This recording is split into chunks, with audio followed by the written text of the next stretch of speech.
Welcome back to another session of Livity and Upliftment. My name is Horatio Morgan. You know, we give you all things possible and all things positive on Livity and Upliftment. But I just thank you for coming back with us today. And I'm going to ask you to like and subscribe and share this video with anyone you know that is going through this process of relocation.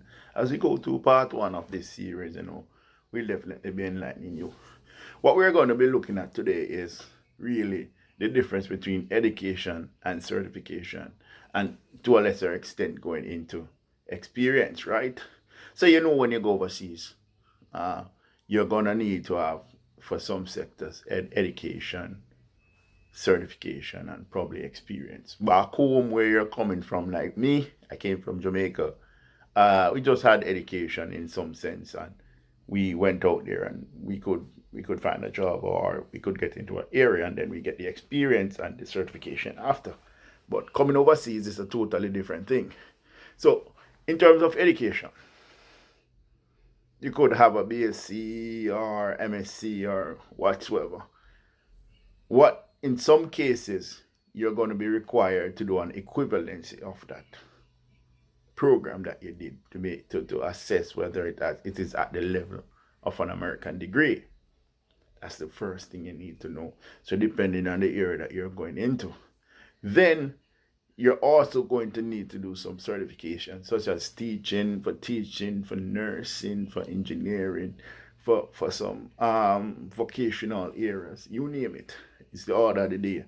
But there's one difference. Sometimes the educational level is not as high as it is required in our country. But then you'll be caught by the certifications, which is different. So your education is your formal schooling, your BSc, your ASC, your certificates, whatsoever. Your certification now shows that you're a specialist in the area, and you can do anything like a teaching certificate, and you can do NCLEX for nursing, you can do the engineering certification. So you have to think about those two things when you're thinking about an area to get into. And another thing also is that some employers will also ask you for experience, which, depending on the age that you come over here, or depending on the experience that you get, experience outside of the country, in most cases is not valid. If you're an IT personnel, there may be an exception for that.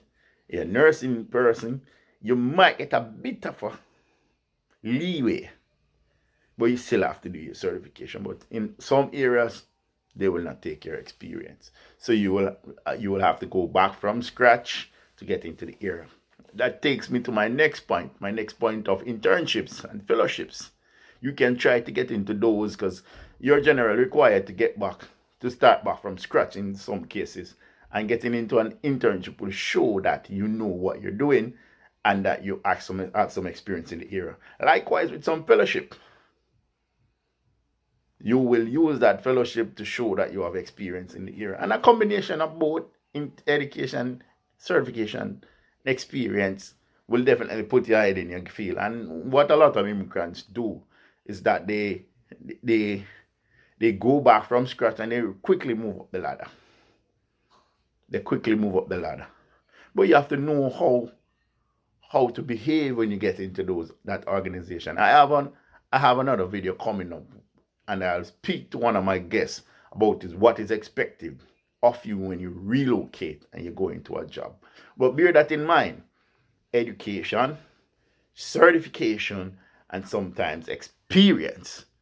You need a combination of those if you want to get into certain areas. But we'll talk about that.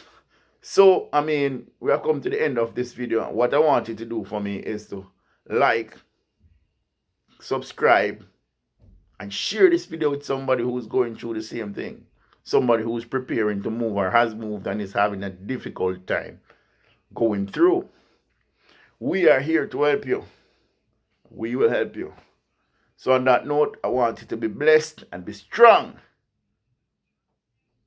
And this is Livity and Upliftment, where we give you all things possible and all things positive.